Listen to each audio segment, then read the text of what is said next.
Wal hayatu, Allah maha hidup. Ai annallaha ta'ala hayyun bihayatin azaliyatin abadiyatin. Allah Ta'ala hayyun, hidup, maha hidup, bihayatin, dengan hidupnya azali, yang azali, tidak bermula, abadiyatin, dan tidak berakhiran.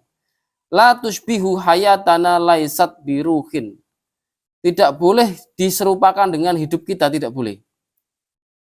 Nah, karena apa? Hidup kita itu butuh roh, sedangkan Allah tidak butuh apapun.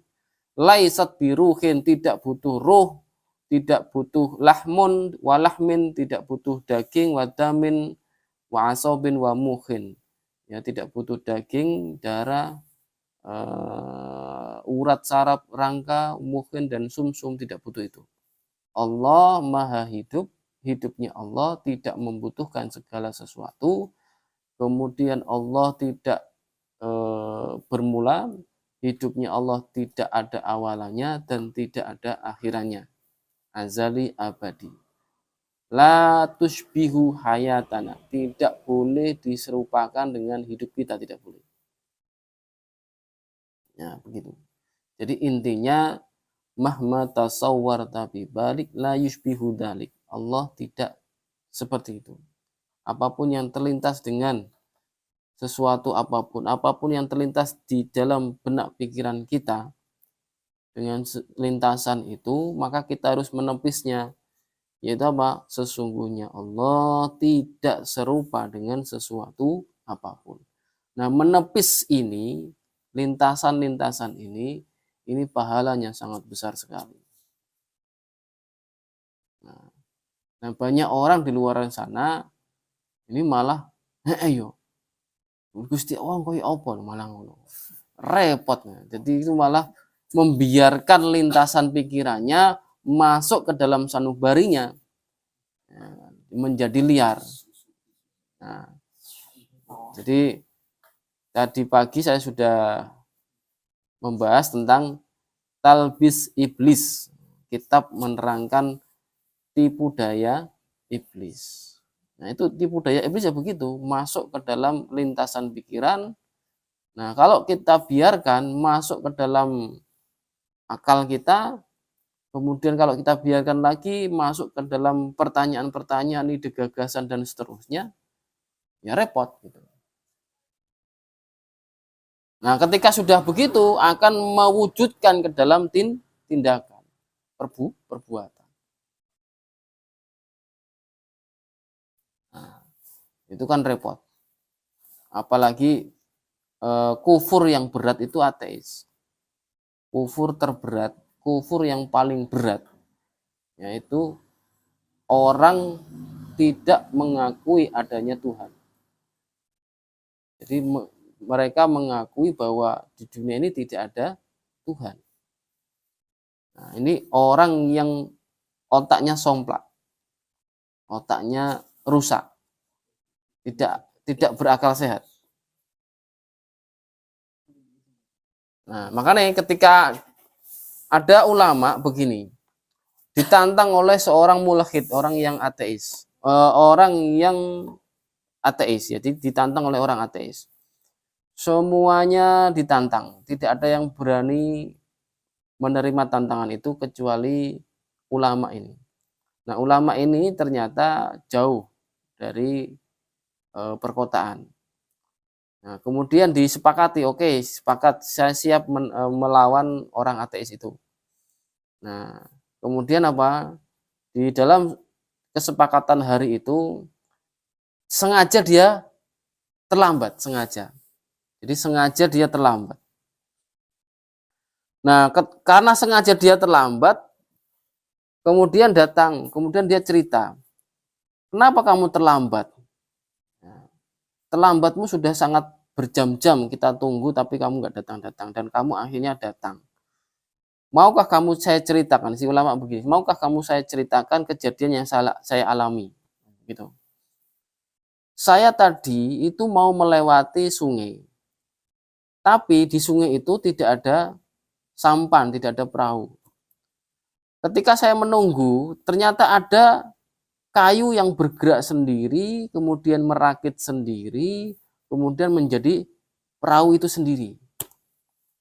Nah, saya heran dengan hal itu. Lalu saya naiki, kemudian saya menepi sampai ke sini. Kemudian saya juga heran. Nah, terus dia tertawa terbahak. Mana ada kayu bisa menjadi perahu itu sendiri tanpa ada yang membuat. Nah, dibalas dengan tertawa, berarti saya menang. Nah, kamu tidak menganggap adanya yang menciptakan alam ini. Nah, akhirnya apa? Dia terdiam. Kan begitu. Seperti itu. Itu kalau kita melawan orang ateis. Lambela. Wal kalamu, sifat kalam. Nah, kita sudah sampai di sifat kalam. Wal kalamu, sifat kalam Allah ay annahu subhanahu wa ta'ala mutakallimun bi kalamin wahidin azaliyin abadiyin. Jadi Allah Ta'ala subhanahu wa ta'ala mutakallimun, ya, sifat kalam, berkalam, bikalamin, dengan kalam wahid yang tidak ada serupa baginya, azali, tidak ada awalannya, abadi, tidak ada akhirannya. La yubtada'a wa la yuhtatamu, tidak ada awalan dalam kalam tadi, wala yuhtatamu, dan tidak ada akhiran di kalam itu, tidak ada. Laisa harfan wala sautan wala lugotan, tidak berupa huruf, tidak berupa suara, tidak berupa bahasa. Jadi tidak ada awalan, tidak ada akhiran. Tidak serupa dengan sesuatu, azali, tidak bermula, abadi, tidak berakhir. La yubtada'u wa la yuhtatamu, tidak ada awalan kalamnya, tidak ada akhiran kalamnya, tidak ada. Makhluk itu ketika dia berbicara itu pasti ada awalan. Aku, huruf awalnya apa? A. Huruf akhirnya U. Ada suaranya, ada bahasanya. Kan begitu. Bisa diserupakan. Nah, Allah Ta'ala bersifat kalam, kalam Allah laisa kamitslihi syai'. Jadi mensifati Allah itu dasarnya apa? Ayat Al-Qur'an laisa kamitslihi syai', satu, ya.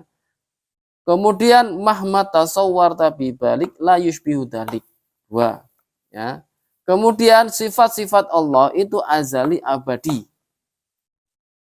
Jadi begitu. Yang ketiga, yang selanjutnya adalah mensifati Allah dengan sifat yang sempurna dan yang layak bagi Allah. Kalau paham ini, maka sifat-sifat Allah yang lain paham. Walaupun ada yang menyebutkan 13 sifat, ada yang menyebutkan 20 sifat. Semuanya bisa dipahami dengan baik. Itu, ya.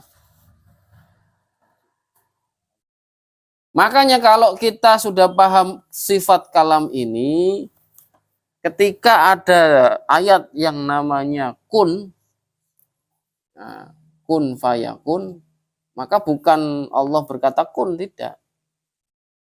Kalau kun berarti kun. Nah, kun itu ada awalan, ada akhiran toh. Huruf awalnya apa? Kaf. Huruf akhirnya kun, nun, kan gitu. Nah, Allah tidak sedemikian. Ada lagi, innallaha wa malaikatahu yusholluna 'alan nabi. Nah, ada orang yang beranggapan Allah bersolawat. Nah, Allah bersolawat gimana solawatnya? Nah, maknanya Allah tidak bersolawat. Solawatnya Allah itu adalah bentuk rahmat. Bukan Allah mengucapkan solawat, tidak. Bisa dipahami? Nah, ya kan? Nah, ini kan kesalahan banyak orang yang memahami seperti itu. Ya kan? Innallaha wa malaikatahu yusholluna 'alan nabi. Orang-orang kalau mengartikan ini gimana? Allah dan para malaikatnya bersolawat kepada Nabi. Ini kesalahan fatal. Bisa dipahami enggak?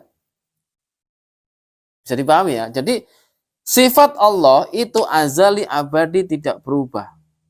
Laisa kamitslihi syai'. Ya. Mahma tasawwarta bi balik fallahu bi khilafi dzalik. Kalam Allah laisa harfan wala sautan wala lughatan. La yubtada'u wala yuhtatamu. Azali abadi. Berarti apa? Tidak boleh kita memaknai kun fayakun. Allah mengatakan kun. Juga tidak boleh memaknai innallaha wa malaikatu sholuna 'alan nabi. Allah bersolawat, tidak boleh. Kalau ini diteliti atau disandingkan, ini yang satu berkata kun, yang satu berkata sholawat. Bagaimana jadinya? Repot lagi kan?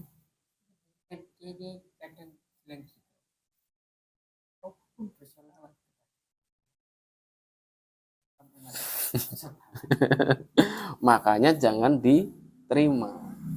Paham maksudnya? Yang benar adalah Allah mengangkat derajat Nabi. Yang pertama ya. Kemudian Allah membalas orang yang bersolawat ya 10 derajat. Paham maksudnya? Nah, mereka yang memahami seperti itu berarti gurunya mungkote. Mungkote itu artinya terputus sanadnya. Sanadnya nggak benar. Ya kan? Karena bertentangan dengan sifat kalam. Paham maksudnya? Bertentangan dengan sifat kalam, bertentangan dengan laisa kamitslihi syai'.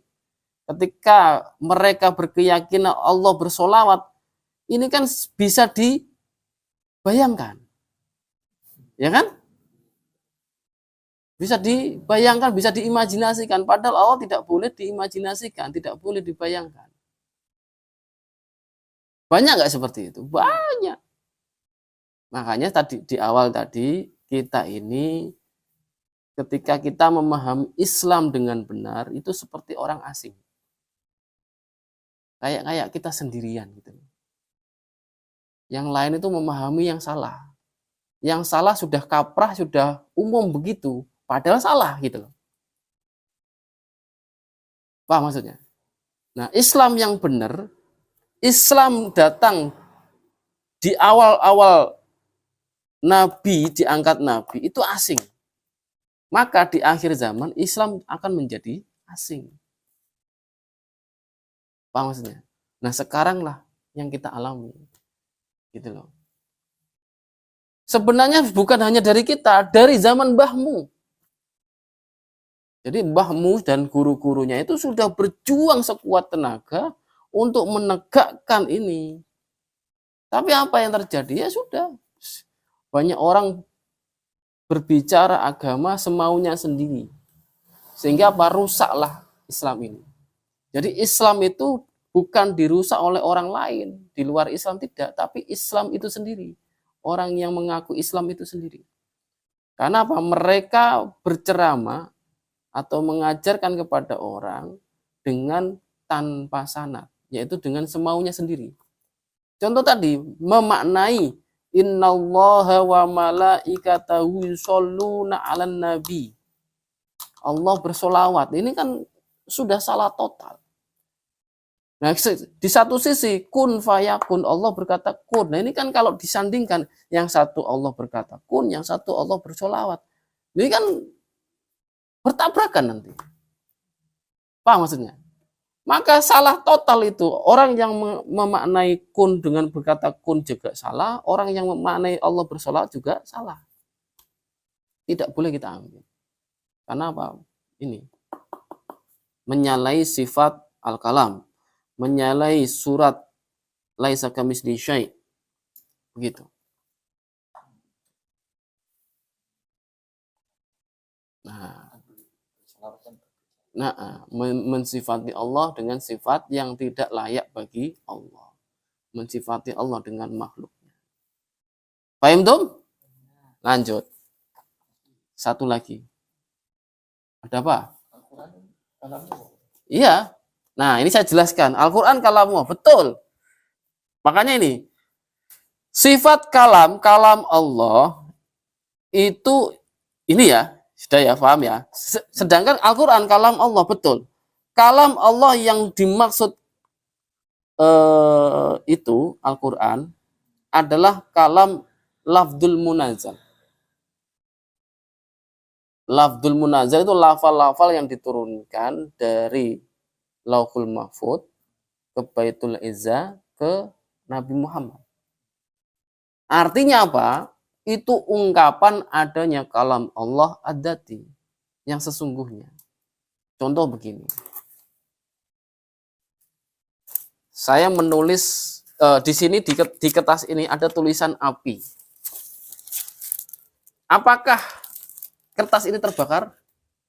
Nah, api itu ungkapan dari kata api. Paham maksudnya? Jadi Al-Quran disebut kalam Allah itu maksudnya lafdul munazal. Lafal-lafal yang diturunkan oleh Allah. Bisa dipahami?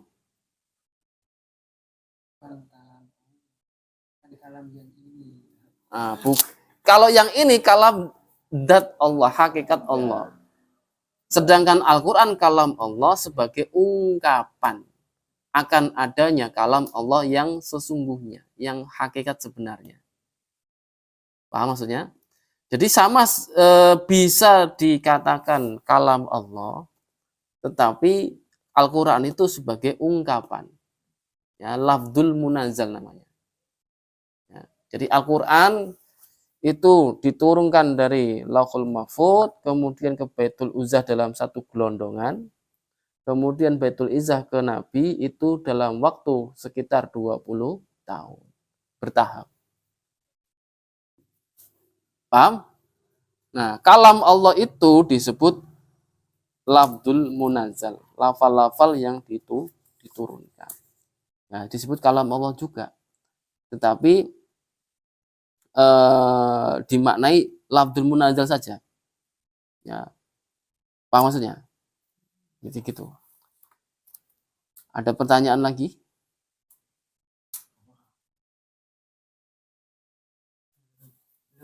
Nah, belum ya. Jadi gitu. Banyak kesalahan di dalam masyarakat kita. Satu tadi kun, kemudian Allah bersolawat. Nah, Allah bersolawat itu maknanya Allah Ta'ala memberikan banyak rahmat kepada Kanjeng Nabi Muhammad. Ya, karena Nabi kita, Nabi yang paling dicintai oleh Allah. Paling mulia, mulia-mulianya makhluk. Berarti bukan Allah bersolawat pada Nabi tiap detik, tidak. Allah tidak dilalui zaman. Allah tidak berkalam dengan huruf, tidak. Allah berkalam laisat harfan wala sautan wala lugotan. Ini. Ya. Jadi gitu. Jadi kalau ada orang mengatakan Allah bersolawat, kalau orang itu mau menerima hujah kita, kita hujah. Kita ajarkan. Tapi kalau enggak, ya kita diam saja. Sikap kita berdakwahnya adalah selama orang itu, siapapun dia, baik itu kiai atau santri, kalau mau menerima apa yang kita bicarakan, kita hujah ini, ya, maka kita berikan. Tapi kalau orang itu tidak mau, tidak menerima dan tidak ada kesempatan misalnya, maka diam saja nggak apa-apa. Intinya hati kita tidak menerima itu. Nah, tidak meyakini itu. Karena itu batil. Rusak. Paham ya? Jadi begitu.